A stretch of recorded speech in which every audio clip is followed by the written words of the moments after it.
I really don't have any idea.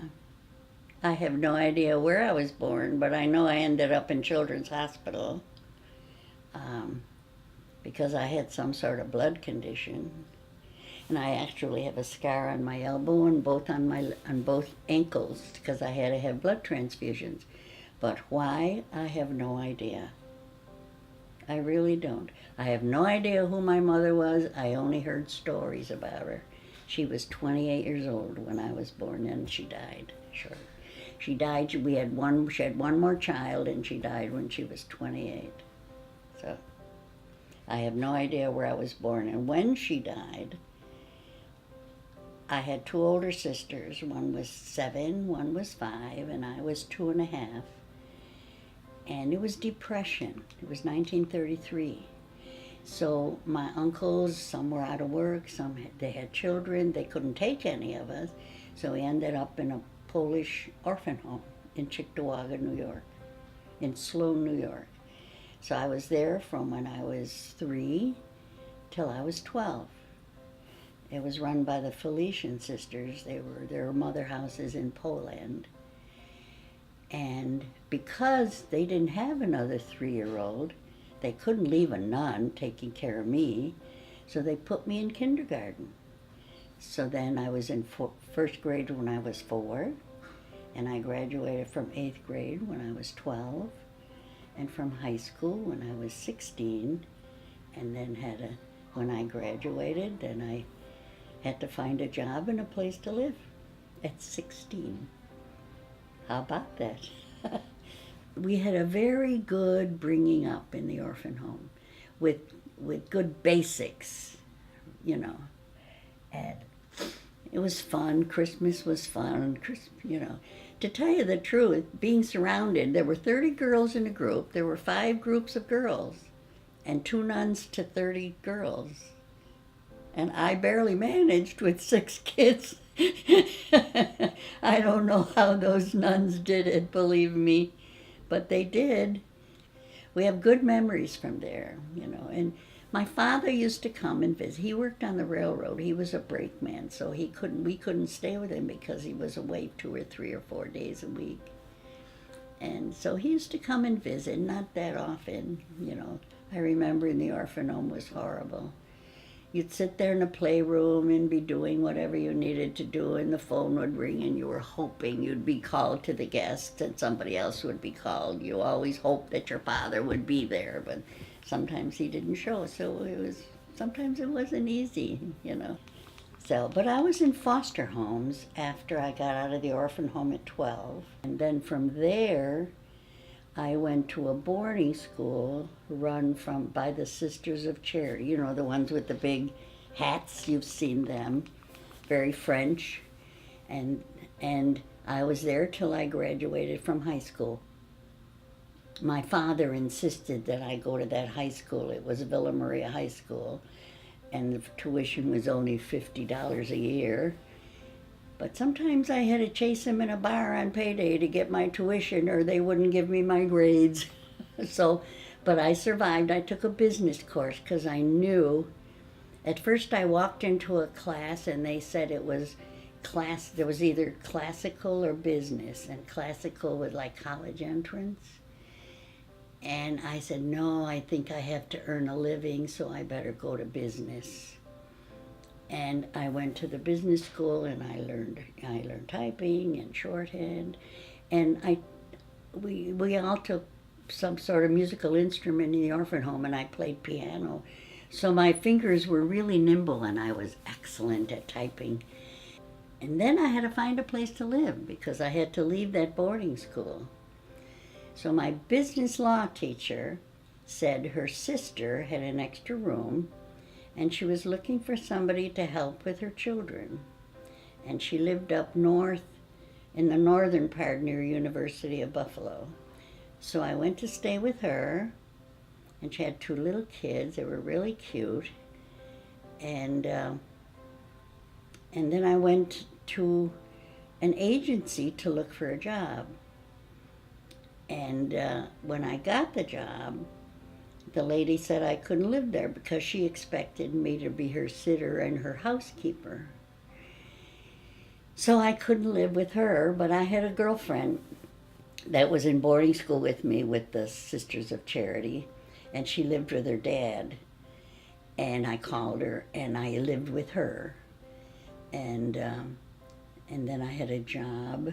It was part time at a place called Colonial Radio, and they offered. I was 16, okay, and I worked a lot of overtime, and they offered me a full time job, and I said I love it because I liked working here, and it was mostly typing, and I said, but I have to tell you something. I says, I'm only 16. Well, they panicked because I was supposed to be part-time and I was working 45 and 50 hours. Then I got a permanent job for a title search company downtown. And while I was living with my girlfriend, oh, and it was wonderful, my very first paycheck after 2 weeks' work was $86 for 2 weeks. It was so much fun. I took my girlfriend, whose father I lived with. We went downtown to the movies, to dinner. I spent the whole lot, and it was great. It was the first time I had that much money in my hand. Anyway, so when I was downtown, I ran into my oldest sister, and she was with an older woman while I was waiting for a bus, and there she was. So I was telling her that I was living with Marion and I was looking for a place to live. And it turned out, I have so many coincidences in my life, it's unbelievable. It turned out that the woman who my sister was living with, I had gone to school with her niece and happened to sing at her wedding. And this lady knew who I was because she remembered me from the wedding and offered me a room, and she became my foster mother. And I used to call them mom and dad. They had no children. I needed a mom and dad. So I stayed with her until my sister, brother, and I got an apartment together. And then I left there, and then I got married. Oh, when I was living with the foster mother that had no children, I had a friend who lived, I used to have to take a bus downtown. And I was getting off the bus, and there was a girl standing in the corner, and I said, Leatrice? And she said, Dolores, how are you? And I said, fine. Well, it turned out that she and I had gone to Villa together, and we were in a music together. But she had an altercation with the music teacher, and she quit Villa, and she finished at East High School. So I lost touch with her. So I found a friend, and it was great. So one day she called me, and she and her boyfriend were at a bar on another main street behind me, and she asked if I wanted to join them, which I did. And we were there, and I liked to play shuffleboard because when I was living with my sisters, there was a bar 2 doors away. We used to go there, and I used to play shuffleboard, and I got pretty good at it. So they wanted to play shuffleboard in this bar, but they wanted a partner for me, and they knew my husband Harry, Chuck, my girlfriend's boyfriend, knew my husband. So they asked Harry to be my partner, and we beat them. So they had to buy us the beer. So then, we sat and had drinks and stuff, and his friends happened to come in the bar, and they were all planning to go to some Legion post or something, and they asked Harry if he wanted to go, and he said no, he wanted to stay, so I kind of knew that he liked me, and history. Our first child was born in June 1953. Our second child was born, when was Larry's birthday? September 54, I think. Yeah, June, July. Oh, yeah, September 54 was our second child, Larry.